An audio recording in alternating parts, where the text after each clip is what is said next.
Hello everyone, welcome to my YouTube channel. Masih di bicara tentang currency kita kali ini tentang FX. Yen clear ya. Kemudian tadi ada tinggal ini clear GBP USD masih saya nambah ini saya nambah posisi lagi. So far so good ya. UCAT ini sebetulnya mau nambah tadi telat ya guys, telat ini ternyata. Ya sudahlah, terlalu telat gimana lagi. Itu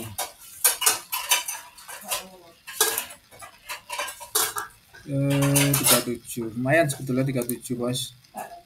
Yang masih oke itu di USD CHF ya, kira-kira dapatnya sekitar 74 lumayan, makanya saya nambah posisi di sini.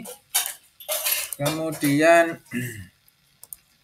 mana ini Euro Pound ini ya harusnya naik, soalnya GBP USD dia turun kan. Kalau GU turun maka ini Euro Pound ini harusnya teknikalnya harus naik gitu. Karena dua pair ini saya lihat berlawanan dari dulu, selalu berlawanan. Ini kadang biasanya sama dengan Euro USD. Euro USD kadang juga sama dengan Euro Pound. Makanya biasanya Euro Pound versusnya adalah GBP USD. Kalau GBP USD low, maka dia harus naik. Itu. New Zealand ini sementara masih di zona tengah ya. Yang weak adalah Aussie dan Pound. Artinya apa? Kalau ingin open New Zealand dan GBP Aussie, ini New Zealand dan Aussie harus satu range. Artinya satu ring itu entah itu di zona hijau atau di merah semua. Nah, ini sementara kan masih belum. NZD masih di zona kuning, sementara Aussie sudah di zona merah. Artinya masih belum benar-benar low. Nah, di sini yang kuat adalah GBP USD di sini 90, sementara NZDC dan NU baru 40. NU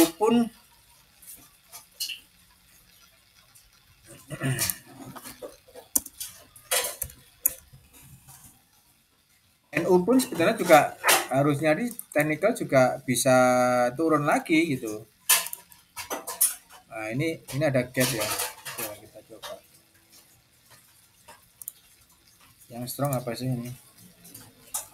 Tipis ya. Kan kalau sell dengan posisi tipis-tipis gini kadang juga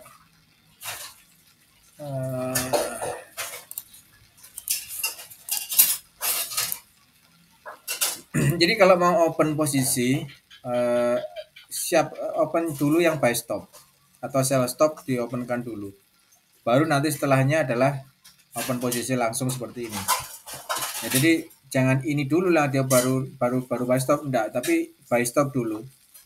Karena siapa tahu ketika kita open buy stop seperti dia langsung spike up sehingga kita tidak sempat langsung open posisi. Kalau dia spike up ke atas maka kena kan buy stop. Nah, ini bisa cuan langsung seketika itu juga langsung bisa cuan. Inilah kalau kita open posisi seperti itu. Tipis sebenarnya 30-an. USD, NU tipis sebenarnya. Nah, ini jadi biasanya patokan saya itu dua, antara New Zealand dan Aussie dan USD sama JPY. Kalau USD dan JPY sudah dalam satu area ya di zona hijau atau zona merah, itu biasanya trennya kuat. Nah, seperti ini dia hampir masuk di zona hijau, artinya USD akan trennya kuat, artinya USD akan benar-benar strong. Berbeda ketika USD atau JPY di strong atau kemudian USD di weak, ya ini kebanyakan adalah akan terjadi fase flat trend ya, akan terjadi fase flat trend. So far hari ini 126 oke nambah. Akan terjadi fase flat trend. Jadi fase flat trend itu ya naik turun lah. Seperti ini naik turun, seperti ini flat trend ini. Itu biasanya JPY di atas, USD di bawah, atau USD di atas, JPY di bawah. Jadi vice versanya. Nah, itu belum menunjukkan satu tren yang belum benar-benar terjadi. Ini adalah sepertinya kalau kita lihat di sini adalah seperti NZ Aussie dan Euro ini sudah weak, maka sepertinya sih EU juga akan ikutan itu loh.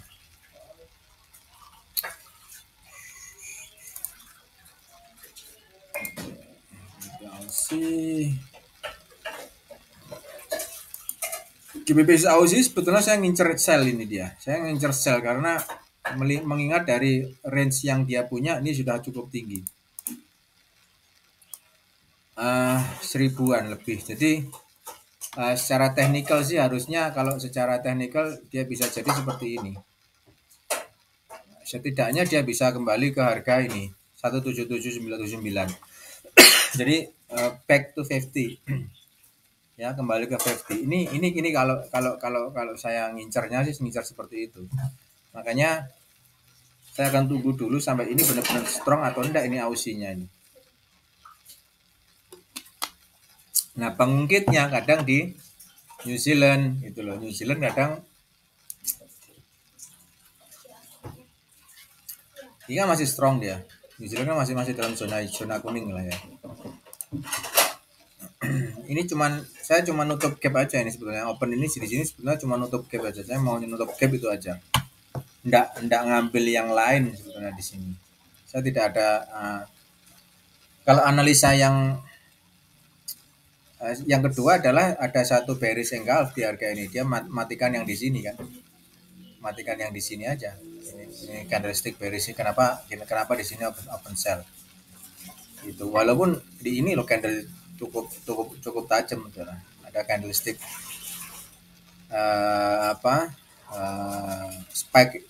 spike up yang cukup tinggi. Ini kurang lebih berapa poin ini? Anggap aja sekitar 55.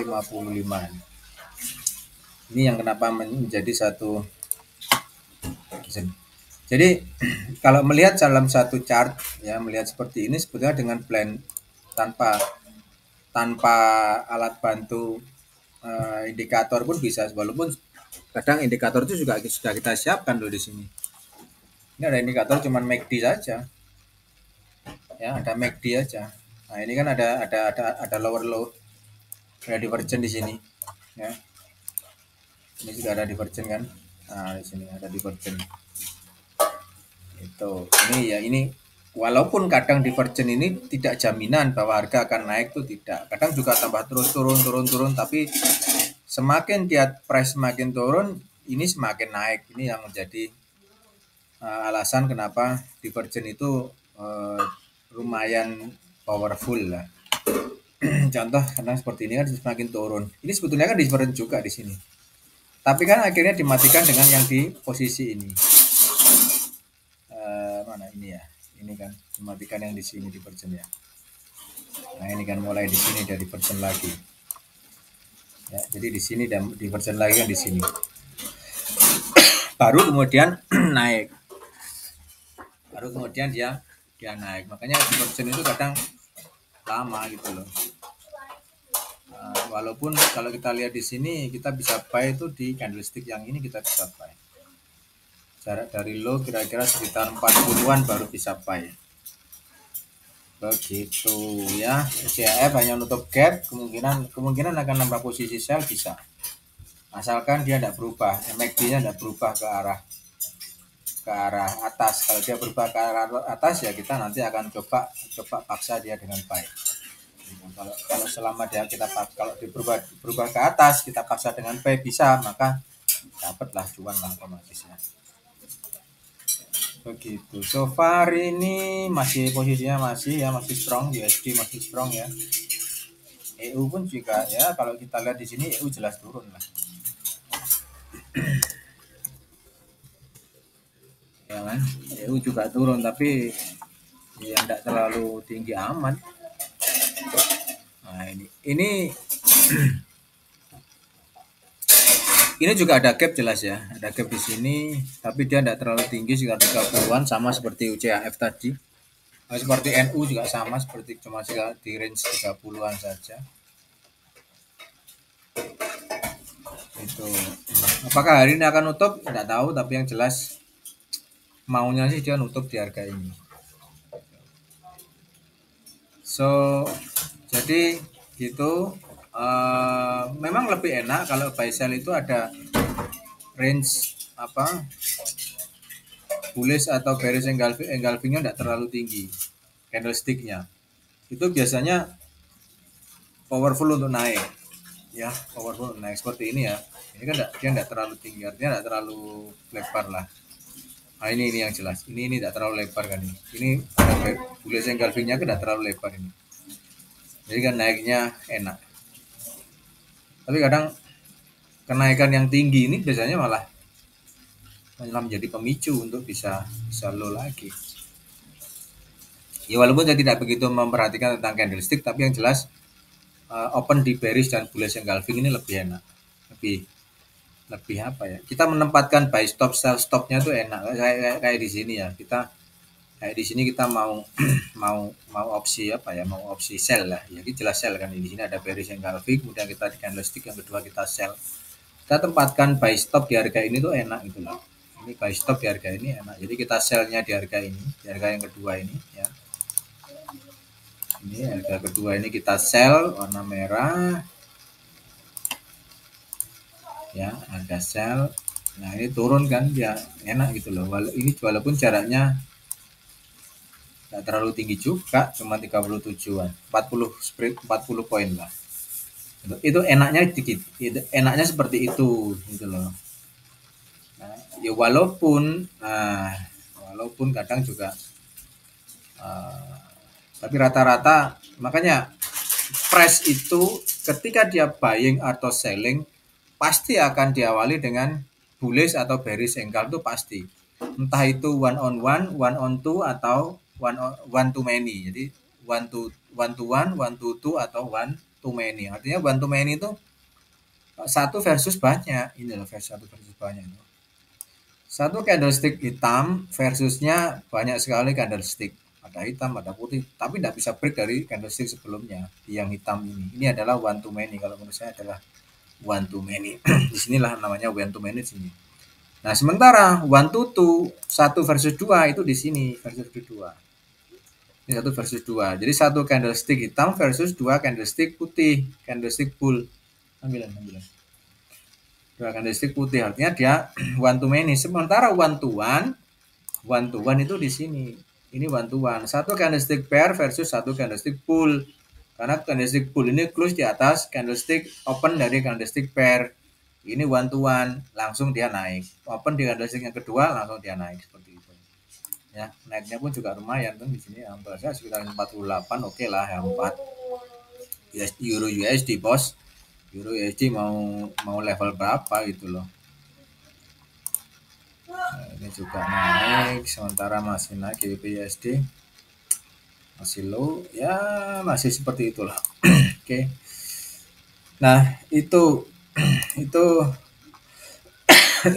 itulah kalau ini one to two, nah ini satu, kenapa ke one to two, karena satu candle bull versus dua candle pair, ini adalah one to two, satu versus dua, karena open di candlestick yang ketiga, tajam turunnya, jerot H4 bos. Ini pun juga menempatkan buy stopnya tuh enak, kita tempatkan di sini ya, kita opennya di candlestick yang ketiga di sini, walaupun sebetulnya juga range-nya agak jauh ini kelihatannya, oh enggak juga sih, enggak ada 50 poin ya, oh iya ya, ini euro dolar ya, ini wajar lah, enggak terlalu tinggi. Jadi enak gitu loh, ngaturnya tuh enak gitu loh. Oke, kalau jadi teman-teman, ada pertanyaan silahkan sampaikan di WhatsApp number. Ini adalah WhatsApp number saya 0859 10979332, ada 13 nomor. Apabila teman-teman ada pertanyaan, semua pertanyaan silahkan sampaikan di WA ini, atau ingin akunnya dikelola juga bisa sampaikan di WhatsApp number. Have a nice day, bye.